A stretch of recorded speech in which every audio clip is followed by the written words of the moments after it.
I know Cashman didn't really give you the choice, and because of the financials of baseball, you would always pick starter over reliever.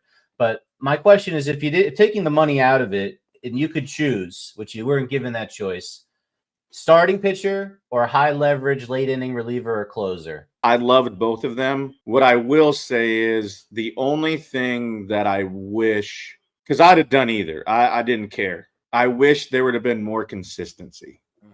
I wish I'd have been able to start every 5 days. I wish it wouldn't have been back and forth. Okay, you're going to start as a starter in spring training. We're going to move you to the bullpen. Then we're going to move you back, or vice versa. I just wish there was more consistency, because if you go back and look when Phil Hughes went out and he had a 4+ ERA, they let him start every 5 days. And, I would go every 5 days, then I'd get 10 days off and then go pitch again. Then I'd get 8 days off.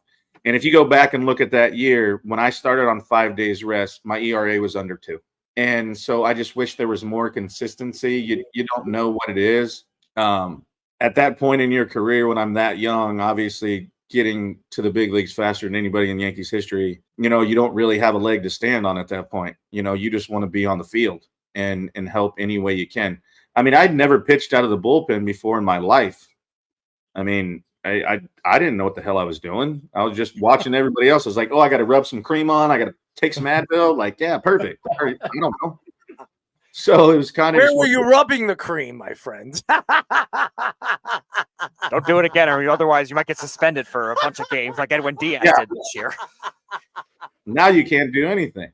So, but yeah, I didn't know what I was doing. But I honestly, really, just the consistency. I wish there would have been more of it for me to obviously succeed. Did I have a great career? Yes. I finished with a 3 ERA and did some cool things, and very fortunate to play as long as I did with organizations that I had, and obviously spending most of my time in New York.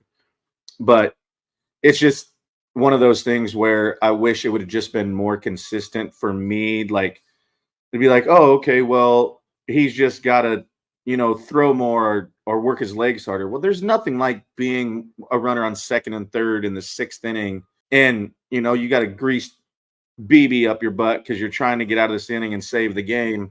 I can't do that by just working out harder and being in that. Like, I have to be in the situation. And when you go, okay, 5 days, 8 days, 5 days, 10 days, where you can't get a routine.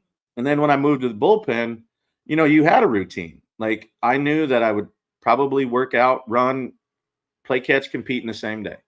So I could balance on what I needed to do that day. If I had thrown 2 days in a row, I'd obviously back down lifting, still get my run in, play catch, maybe not as long, but I'd still do all that. So I was able to judge it because it was more consistent. It was hard for me when I started in the aspect of what it was because I had my 5-day routine, but then it goes to 10. I'm like, okay, so what do I do? And then to end that year, it's like, okay, you can only go 4 innings, 3 innings, and 2 innings. I'm talking to Cece, and I'm like, and I'm frustrated, like, because you're setting me up to fail. Because let's look at this. I can't go more than 4 innings. So the only thing I can do is lose the game. I can't win it. I can get a no decision, but I can't even win a game. It does nothing for me. Like, and frustrated, and I'm just like, what do I do? Like, I can't say anything. And it was the frustrating part that there was just, I didn't know how to balance. You were held back. Joba, you were held back. That's pretty much what if you look at what you're saying, you were held back to be, you were great, but you could have been elite. You could have been one of the greatest relief pitchers to ever play the game. You could have been one of the best pitchers in baseball if you started your career as just a starter. But what they did is I've said this many, many times. I like Phillip Hughes, but they pampered Phillip Hughes. They gave Phillip Hughes the best chance to succeed, and they never gave you the best chance to succeed. And let's be honest, who was better? Any Yankee fan would tell you that you were better than Phillip Hughes. It was just shameful the way the Yankees treated you. I've said that many, many times. When I go back with relief pitchers, and we've brought your name up, Joba, on our show many, many times to relief pitchers. And what kind of player did you think Joba Chamberlain was? And every one of them said, at one point, you were one of the most dominant pitchers in baseball, but the Yankees didn't notice that. Brian Cashman never noticed that. And why? I don't know. But there's a lot of things. I mean, my question to you, and by the way, we are speaking to ex-10-year MLB pitcher, our friend Joba Chamberlain, Luis Heel, okay? Luis Heel is in the same position you really were, okay? Luis is 26, 27 years old. The Yankees obviously traded for him a couple of years ago. He's never had a full season as a starter. This is his rookie season. He was one of the hottest pitchers in baseball, and then he fell off, and he hasn't been the same pitcher. If you were his pitching coach right now, what advice would you give him as a pitcher?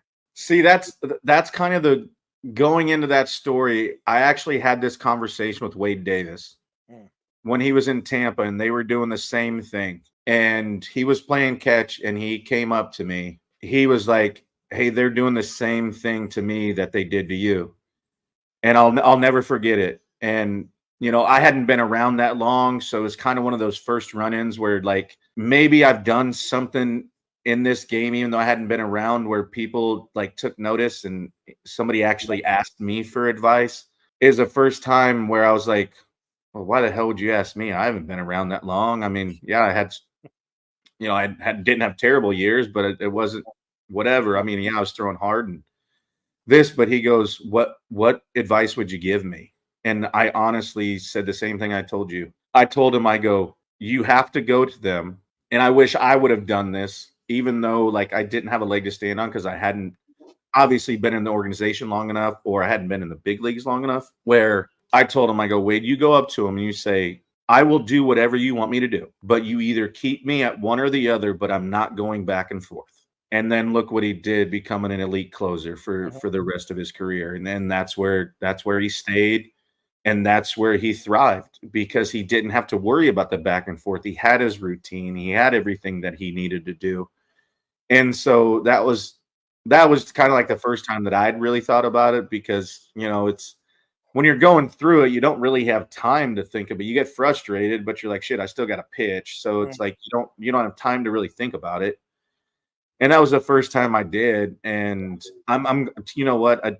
I played with Wade when I went to Kansas City. I'm an awesome dude and so happy for him and all of his accomplishments. And I'm glad that, you know, we had that conversation, because I don't obviously we play this game and be in the Hall of Fame, right? Knew I wasn't going to do it, but I wanted to be known better as a good teammate and a good person. And, you know, I love the game of baseball. I still love the game of baseball. It has given me so much and has blessed me with so many things and memories that I'll never, ever forget, and relationships that I would have never have had if it wasn't for the game. And, you know, to be able to watch him and stick to his, you know, his guns and be like, you know what, I'll do whatever, but you're going to keep me here. And so that was probably the first time where I kind of, you know, realized, I was like, okay, well, there's really no routine. And you think you're young and smart and know everything at that point, so you can figure it all out. But, you know, when you're at that level and everybody is so good, and, you know, a matter of inches is the difference between a win and a loss sometimes. And so, yeah, it's just one of those things where I just wish it was more consistent, and you'd have just said, hey, you're just going to be this. I didn't care what it was. And if I sucked, get rid of me, you know, but at least I had an opportunity to be able to thrive. I mean, when Phil won 18 games, he had a 4-2, wasn't punching anybody out, but you gave him a chance every 5 days. I mean, he made 29 starts. You know, I didn't never get that chance. And he's running out to a 4. Come on now. I never understood the whole Phil Hughes thing. I didn't. I remember you guys got called up, and And I know Phil Hughes was a top prospect and everybody was talking about him. But as soon as you stepped on the field and the Yankees used you as a relief pitcher in the beginning. And I was like, who the hell is this guy? I mean, and then you were just striking people out every single time. Dude, you went 1, 2, 3 every single inning you came out there. And I was like, I don't even know. I just remember your name Joba because I love Star Wars. So I was like, who the hell? And by the way, I've always loved you because I just love your personality. I love what you bring to the game and what you brought to the game for the New York Yankees. And I've said that many, many times. I hated Wade Boggs when he played for the Boston Red Sox. I hated him. But when he's from Nebraska. I hated him. I hated Wade Boggs. But when he came to the Yankees and helped the Yankees win in 95, I fell in love with him. I love who he is, the personality that he is. And when I met Wade Boggs at a card show and I was interviewing him years and years ago, and I told him that, all he could do was put a grin on his face. And he said, well, you don't like the Red Sox? It's like, I'm a Yankee fan. Why would I like the Red Sox? He says, yeah, I don't like them either. That's what he told me. I was like, he says, I fell in love with the Yankee fans when I came here to New York. And he said, the Yankee fans, one thing I could tell you about the Yankee fans, they're honest. They'll tell you how it is. So that's the one thing that like people don't like really like understand. Like Yankee fans are brutally honest. They love and love, but when you do bad, you do bad. And you know what? Like people are like, oh, that's not fair. No, first of all, they pay their hard-earned money to come watch these games. I know when I suck.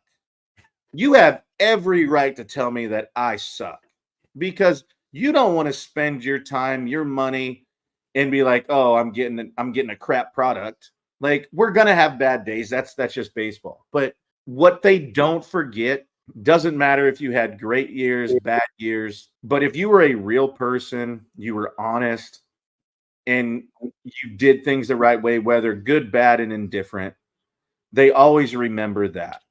And that I think is the heart and soul of the Yankee fans, where tell me I suck. Like, I don't have a problem with that. But at the same time, if like I'm a terrible person, I mean, let's use Randy Johnson as an example, right? He wins 18 games 2 years in a row, and nobody could care less because he was an absolute turd to people. And I don't know him. I'm just speaking from what I've seen and everything. But they didn't care that he won 18 games 2 years in a row. They cared that he wasn't what they thought it would be.